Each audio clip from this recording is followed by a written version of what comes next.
in 2019, I did 3 high-dose ketamine therapy sessions at a clinic in Seattle. And each time I was like, okay, this one's going to cure me. Like, I'm going to go to space.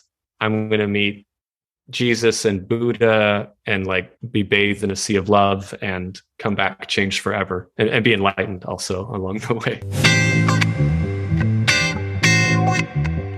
Welcome to episode 28, season 3 of the 10,000 Heroes podcast. I am Ankur Shah Delight, and today we're releasing an interview with trauma-informed writer Evan Wagoner Lynch. While there's a lot of great moments in this interview, especially with the squirrel puppet, my favorite part is how Evan does his best to describe the ineffable. Those moments we've all had, I would wager, and we all struggle so much to describe and to re-experience. Evan and I get there through talking about therapy, self-therapy, ketamine therapy, and squirrel puppets, which is what he is now notorious for on TikTok. The squirrel, not the ketamine, as far as I know. But before rolling the tape, as it were, I'm also coming to you with a special request. I recently created a short, funny audience survey, and I personally entreat you to fill it out. The link is in the show notes alongside our email, Twitter, and voice memo gadget. If you're a regular listener, please fill out that short 11-question survey and let us know what role we play in your life. It'll help us make the show even better. And to sweeten the deal, I'm even throwing in a hand-painted watercolor postcard that I did myself for every survey respondent. I know, right? As always, thank you for listening. Let us know what you think through the handy link in the show notes, and stay tuned for our debrief in the next episode.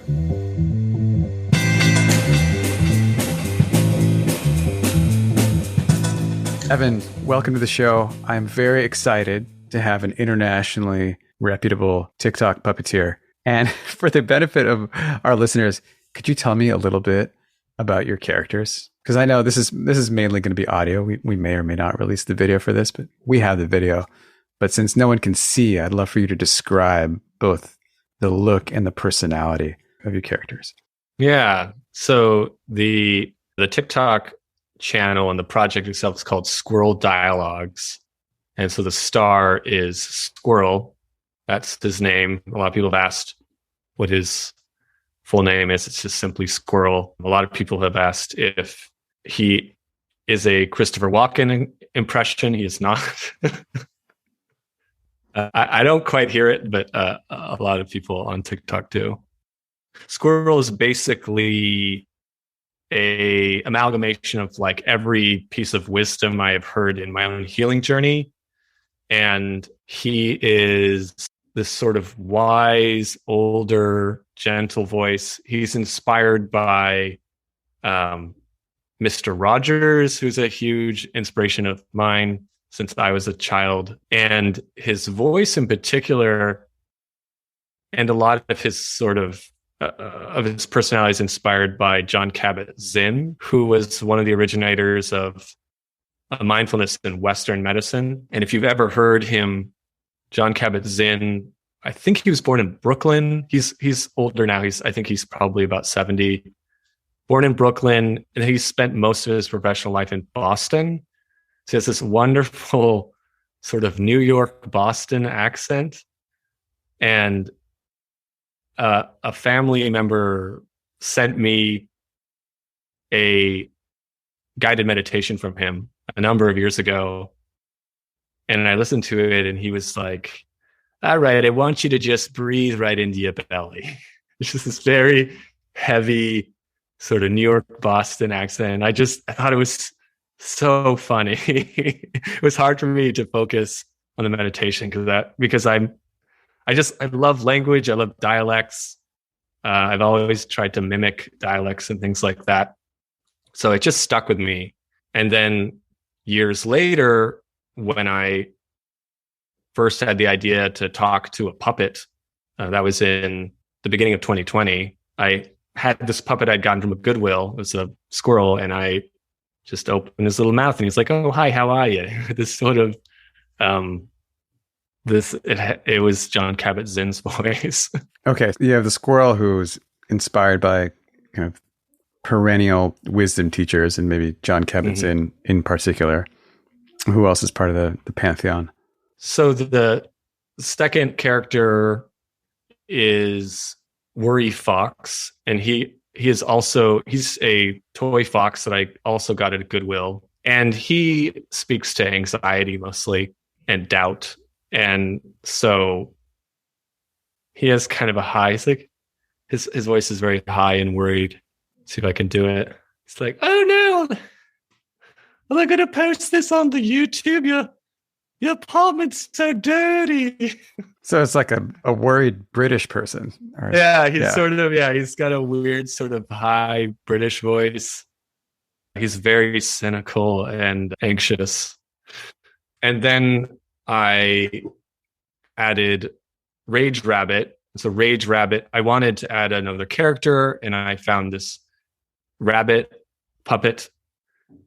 And when it came in the mail, I took it out of the box and it looked all wrong. It came out all angry. That wasn't the picture on like the online store.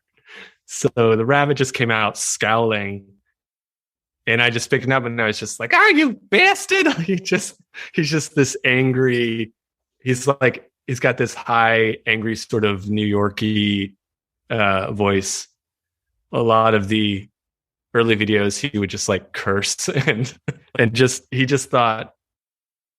He was also like a very critical voice to like squirrels, sort of like insistent benevolence and non-judgment. Rage Rabbit likes to speak to the judgment, anger, boundaries, frustration.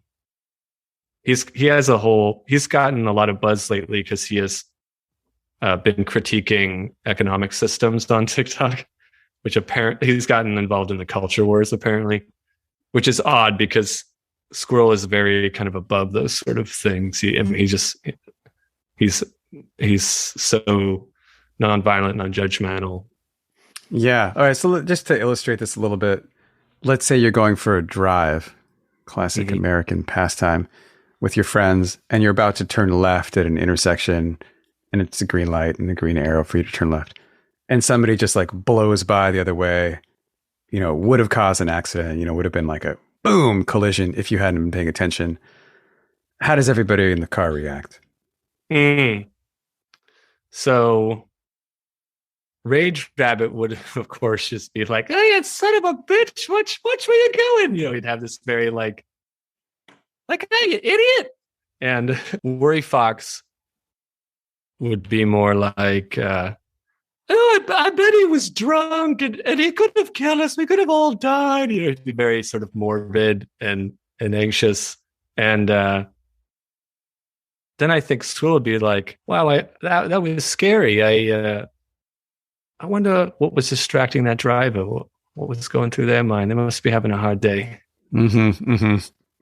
Got it. Okay. And then, so how do you use this? Like, I mean, I know you have this channel on TikTok.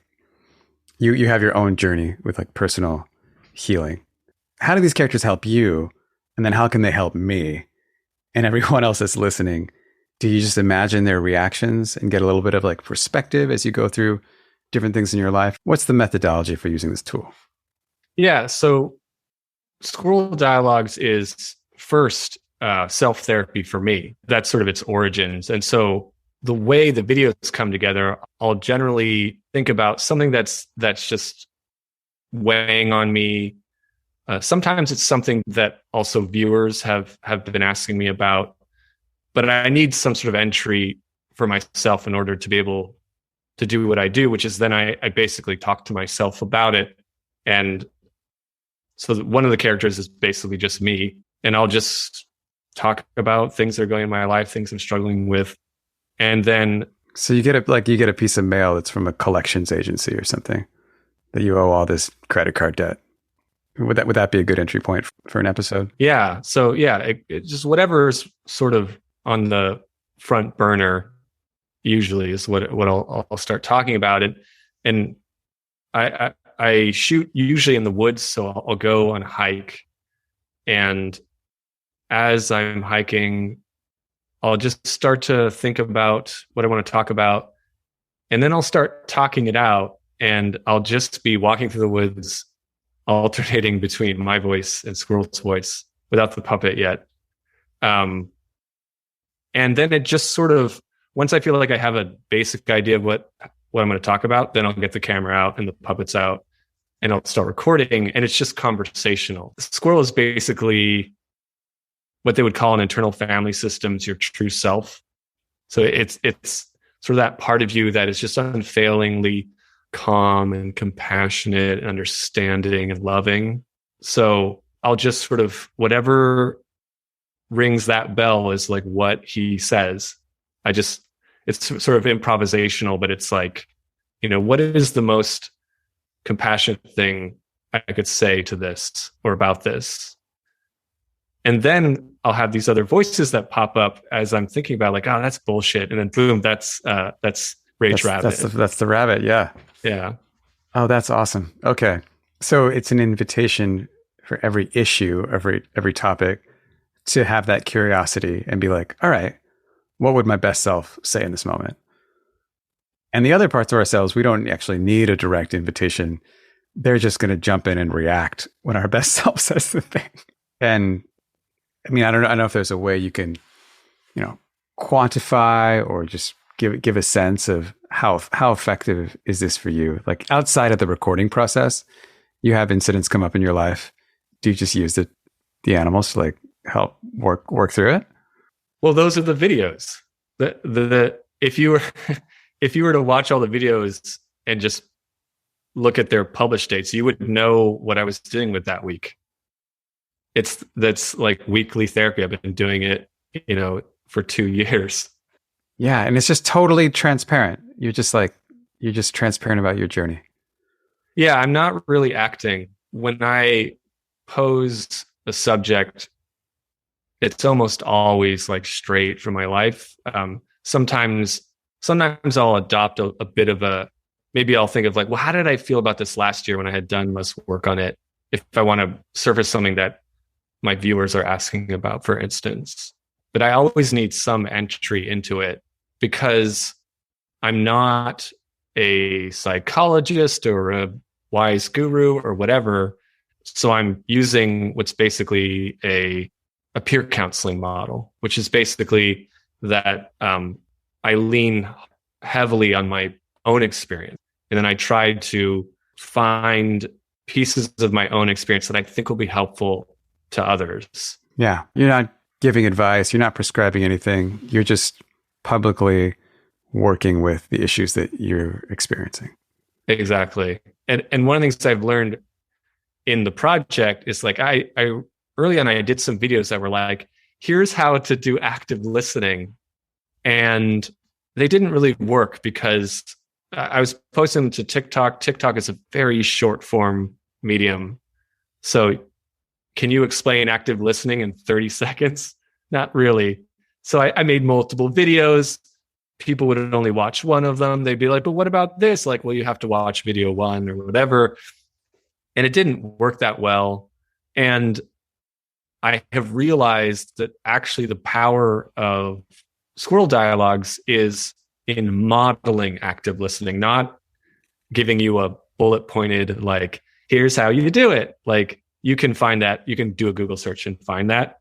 But by just really rigorously modeling, like, what does non-judgmental speech sound like, or what does active listening sound like, or nonviolent communication, that I think is the true power of the project.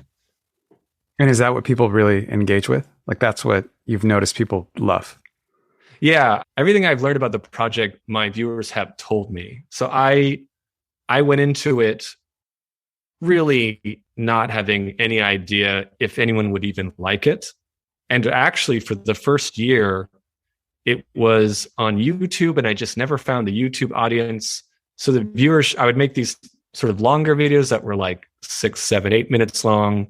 It took quite a while to record and edit and post. And viewership would be like 30 views on this, video I put a lot of love into. And it was kind of dispiriting, but I just kept doing it because I was getting feedback from close friends who were following along. So, I'd get one message from a friend like, "Oh, I love that. That was really great." Like, okay, I'm on to something. I should keep doing this.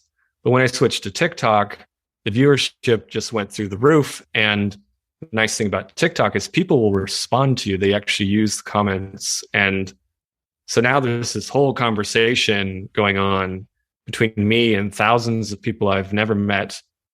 And they're just very open. They'll just say like, "Wow, I really felt safe in this video," or "I think I understand more about like active listening by watching Squirrel," or like now when I'm criticizing myself, I hear Squirrel's voice, things like that, where I'm just like, wow. Oh my God. Yeah. It's been, absolutely amazing. Wow. And then what was if you can even remember, what was your goal when you started it? Did you want to have this positive role in people's lives? Did you just want to have an outlet for doing the therapy? Did you want to have 1 million viewers? Did you have a target at the outset? At the very beginning, like when I first started, because I started it during the beginning of the pandemic, and it was really a self-rescue behavior because I was super anxious. I was pretty isolated. I live in an island, and then the pandemic started, so I couldn't even really see my friends on the island. My initial intention was to relieve the enormous pressure inside me by making art, because I've always kind of done that since I was a kid. Always been very like imaginative and creative and drawing and videos and sketches and whatever. So the initial intention was simply, I felt like I was going to scream, so I just screamed with a puppet. And the intention now has shifted, particularly once I switched to TikTok and suddenly I had an audience, because I didn't really have I had a very small audience before that.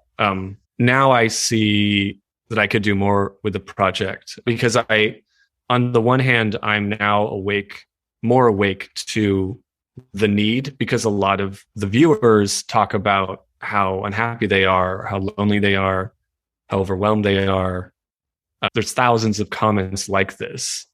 So it's very visceral. It's like, oh my God, like the scale of suffering that's going on right now in our community is just like very real to me. So the intention has shifted to like, okay, I think I'm on to something and people are responding to this.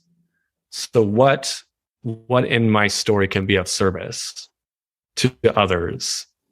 And I think I've zeroed in on this very particular niche, which is basically that, because I'm not a therapist, so I can't do therapy for people, or I can't give people advice or whatever. But what I can do as someone who has lived with trauma and is currently healing is offer people like just a tiny ray of light, like of hope, if they're in a very dark place.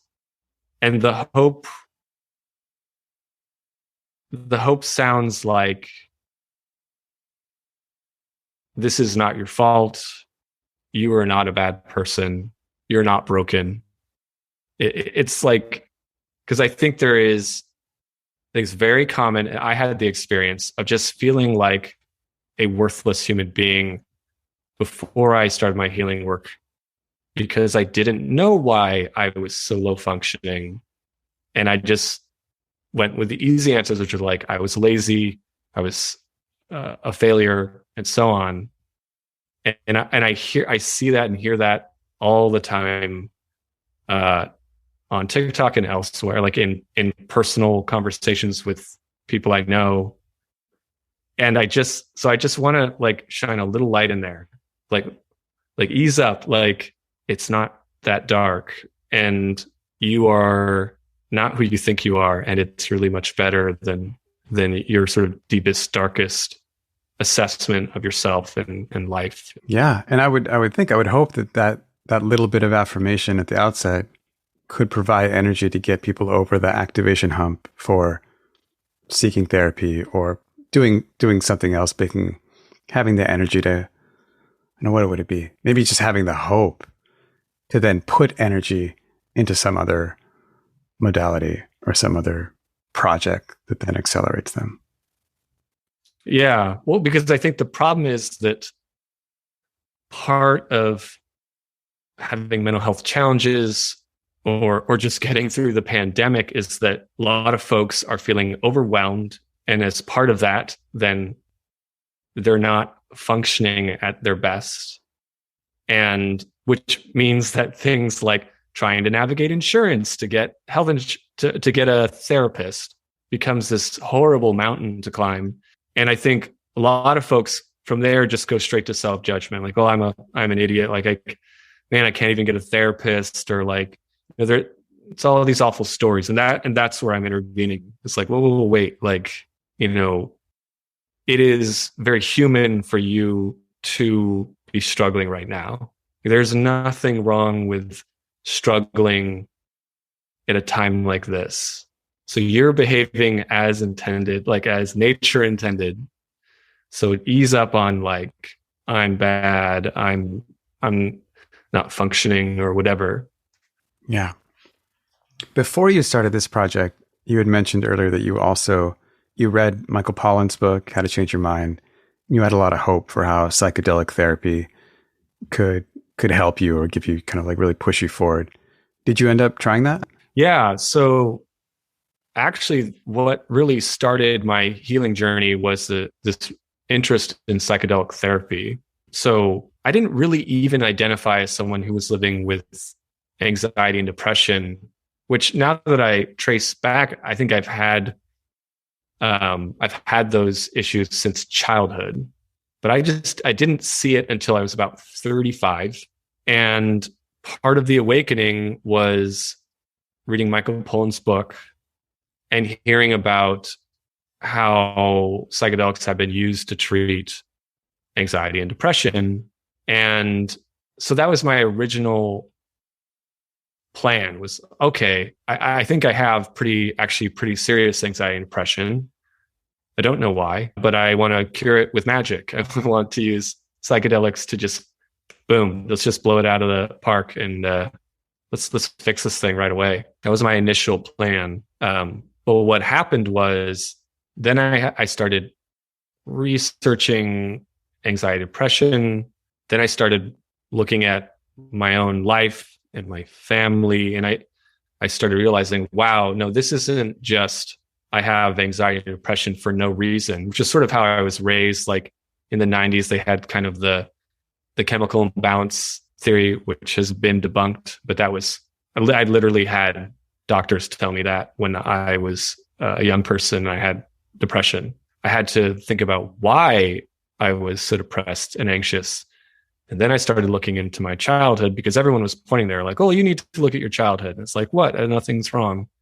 And then I started digging into my history and realizing, oh, there were some things in my childhood that were really wrong, that really hurt me. And that is why I am where I am today. And so in the midst of all of this sort of revealing and epiphany, which was very painful. I mean, it was awful to kind of realize that I wasn't, I mean, on one hand, it was good to know I wasn't just the world's biggest failure that would just like magically couldn't do anything right. So that was kind of relief, like, oh, okay, actually, no, this is a thing that happens to people who have this type of history. It's easier to feel self-compassion with that. Yeah. There's a window of self-compassion for like, oh, okay, so if you treat a child like this when they're a child, they typically have anxiety and depression as an adult, or addiction, etc. But then, of course, there was the revelation of like, oh, wow, my family is not who I think they are. And I have to really, it was the pivot from like, I'm just this way to like, this was done to me, which is still something I'm grappling with, just the enormity of that. But in the midst of all that, I did finally find a way to do psychedelic therapy, which was with ketamine therapy. And I went into that with this idea of like, okay, I've done some therapy, I've done some reading. Now this is what's going to cure me. Like, we're going to get this taken care of. And I'm trying to think of when this was. I think I said 2018, but I think it was 2019. I think it was it was 2019. So in 2019, I did 3 high dose ketamine therapy sessions at a clinic in Seattle. And each time I was like, okay, this one's going to cure me. Like, I'm going to go to space. I'm going to meet Jesus and Buddha and like be bathed in a sea of love and come back changed forever and be enlightened also along the way. That was what I was hoping for, having read these descriptions of these really profound mystical experiences that people have had on psychedelics. And instead, what happened was I had these really profound and strange and beautiful experiences they continue to be just like the most profound experiences I've ever had. Just, indescribable, and just completely tipped my life upside down. So where I came out kind of like, oh my goodness, like everything I assumed about life, I am now sort of questioning. And that was very helpful because I had a lot of certainty about life that I think was really just depression and anxiety talking. But like, oh, I will always be a loser. I will never get better, and so on. So it shook up all of that, but I didn't meet like, I didn't meet like a friendly dragon that like, walked me through my trauma and I came out healed. It was not like that. It was profound and beautiful. And it had like a powerful mood lifting effect immediately afterwards and for weeks afterwards. So I did them sort of over 3 months, but I didn't finish the process being cured. I was in a better place. I was able to make a lot of good changes in my life during that period. It was a really fruitful period of my life. And a lot of those mystical lessons that are impossible to describe in words, I've carried with me ever since. Yeah, that's the second time you've said that, and I've just because you identify as an artist, I've got to ask you to just take a shot at describing the indescribable. The ineffable. That's a great question. How would I answer that? So I've done low dose ketamine work more recently. And in the low dose sessions, it's less, you don't go to space, you go kind of suborbital, and your ego doesn't quite disappear. Like you're still kind of there, but it's like the loveliest daydream ever, where you're just sort of free associating it. They're beautiful sessions. I'm going to translate what you're saying a little bit, just for the benefit of listeners who either don't have any experience with these types of experiences or substances, or maybe just are afraid of it or anything. When you say suborbital, your ego is still there, I translate that as you still have an idea of who you are, your name, that you're a human being, maybe the notion of like countries and geographies and all these like social constructs that we grow up with and that are just part of our lives as we read the news or whatever. And you're contrasting that with the high dose ketamine experiences that you had initially, where presumably you were in outer space and you had a much more tenuous grip to who you are as an individual. Yeah, I think the part of the magic of ketamine in particular as a psychedelic is that in my experience, it absolutely obliterates any ego or identity, so that you are fully whatever is left and is witnessing because something witnesses the experience, but it's not your ego. And when I was in the medicine, I had no idea who I was, what my name was, that I was a human being, that human beings even existed. I didn't know that where I was, but it wasn't scary. It was just like beautiful. And then as part of coming down in the medicine, I would start to breadcrumb back to reality. I'd be like, oh, wait, the name Evan sounds important. Or like, I think depression is a thing. I think that's a thing. That's important somehow. And I would sort of breadcrumb back. Whereas low dose ketamine is more of a really intense daydream, but you're never far from like, oh, I could get up and go to the bathroom. Like if you wanted to, you could do that. Yeah. Okay. So yeah, I mean, I think I gave you a tough question, and I think you've done a good job, but maybe part of it is... No, I haven't answered it yet. I want to answer it. Yeah. So what is like, what's the insight? Like what is that indescribable thing in the medicine? Yeah. It might be hard because when you're having that experience, you may not, and correct me, tell me what your experience was, but you may not have access to language, or even language might not be a relevant concept when you're in the midst of that experience, which is one of the reasons these things can be indescribable. Yeah, a lot of it is just sort of experiential, somatic, or something else spiritual that we had to be there.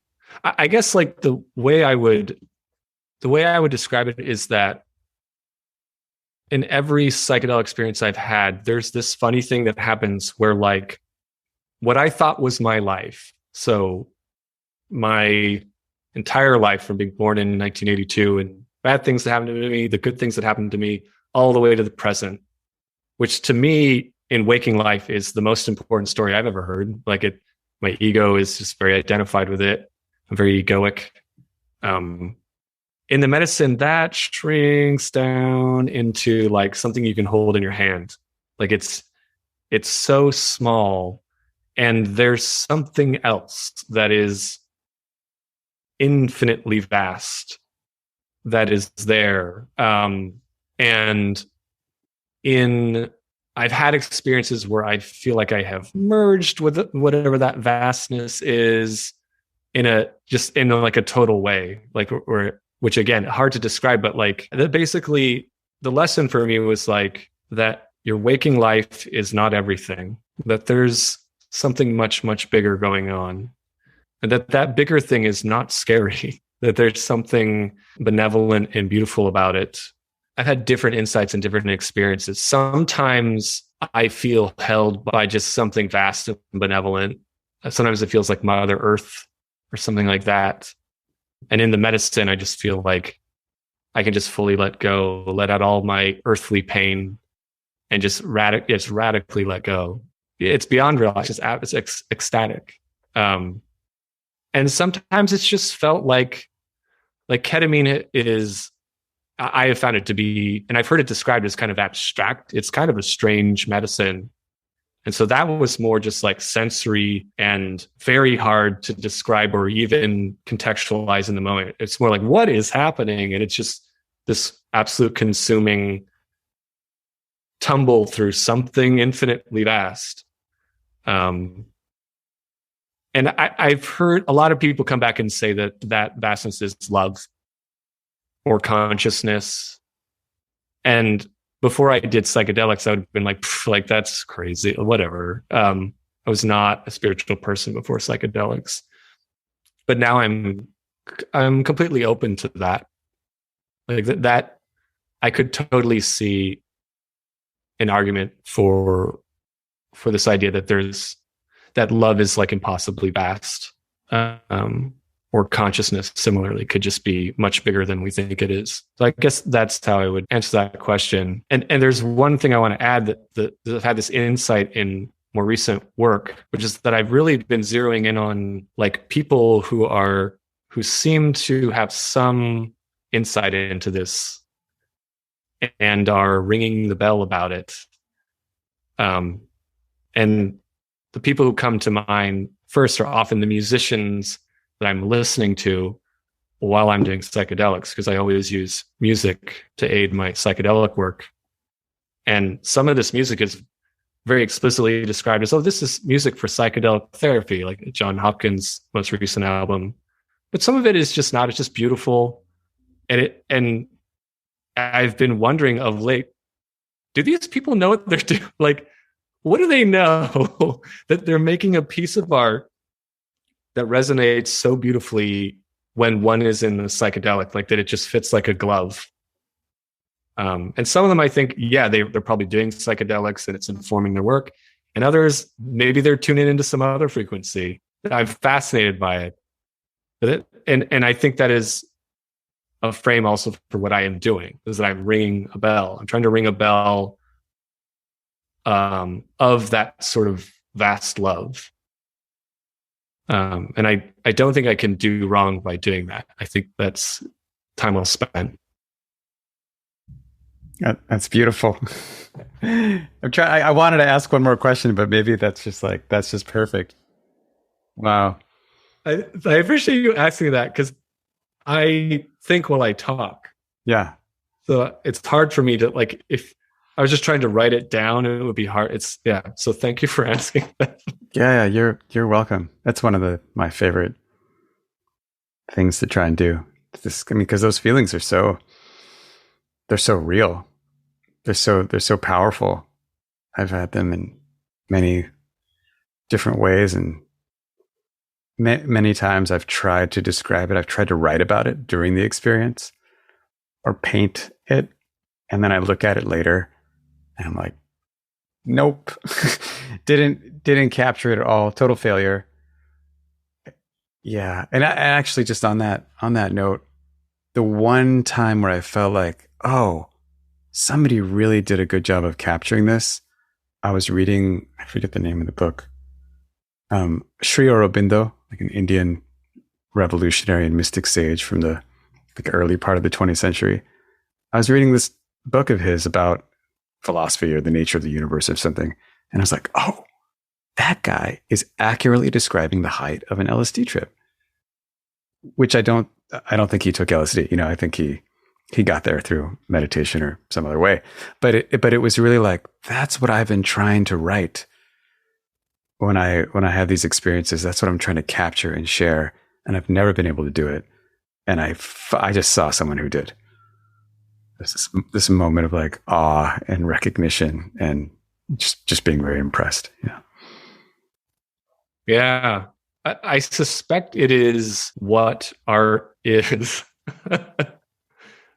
That's what we're trying to do. What artists are trying to do is to sort of capture beauty in a bottle or God in a bottle, which it's funny. That just came to my mind. God in a bottle. That is actually a nickname for ketamine. Really? Funny. Yeah. Cool. Well, thank you so much, Evan, for being on the show. And if people want to follow your work or get involved or support you or listen, or how does anyone do that? Yeah, they can follow me on my website, which is evanwl.com. That's kind of the hub for everything. They can also go to squirreldialogues.com. That has all the links to the various places that Squirrel lives on the internet. And then my work is, I'm trying to stay away from, I just got another email from like a business that wanted to do a sponsorship, and I'm trying to stay away from a commercial model. So I'm trying to really fuel this work through the community. So I just started a Patreon, and that's patreon.com/EvanWL. And there's also links from all my other sites to find your way there. So I'm trying to entirely fuel this with community energy, to keep it free and to keep it, because I think it's really important that the work be free, just from a justice perspective. I don't think any type of mental health content should cost money. So if folks want to support, we've got a Patreon. There's some other ways to do it too. Fantastic. And I think people would want to support that. And I love your impulse to keep it free. At the same time, people also like goodies. Is there any kind of goodies? And just appealing to their kind of like baser instincts. What kind of goodies? Let me help you sell this here. What kind of goodies do they get? I don't know if goodies are a base instinct. If they sign up for your Patreon. I'm trying to figure out what people want. And so I've been talking with some of the early funders, and we're talking about doing little Zoom calls, like with Squirrel or with me. And I have some ideas for some fun merch around Squirrel. Like I want to make a series of posters in collaboration with some artists. I don't know if we'll ever do like a Tickle Me Elmo Squirrel doll to fill all the stores. I don't think that would be part of the mission, but we'll see. Okay, that gives a good taste. Yeah, and I'll put all those references in the show notes. So thanks again for joining me today. Thank you, Ankur.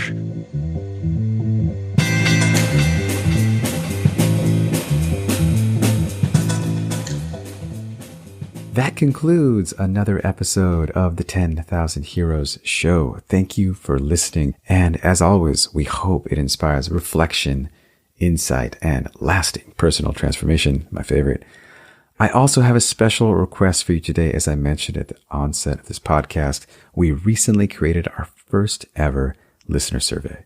The idea is to understand the role we play in our listeners' lives to better serve you. I've got lots of guesses as to who's listening and why, but guesses without empirical data are just guesses. So please take the survey. It's only 11 questions, and I'm throwing in a sweet hand-painted watercolor postcard to every survey respondent that I have done myself. So I'll save you reading the whole URL. The link to the survey is in the show notes and on our Twitter, which is 10kh show. Or if you want, you can just email me at info@10kh.show and I will send it to you personally. As always, we are hungry to hear how this interview has affected your life. If you do anything differently or new, whether it's taking ketamine, making a puppet, or being more vulnerable with your friends, let us know. That's why we created that voice memo feature. That's why we have a Twitter. That's why we read our email. Thank you, and happy listening.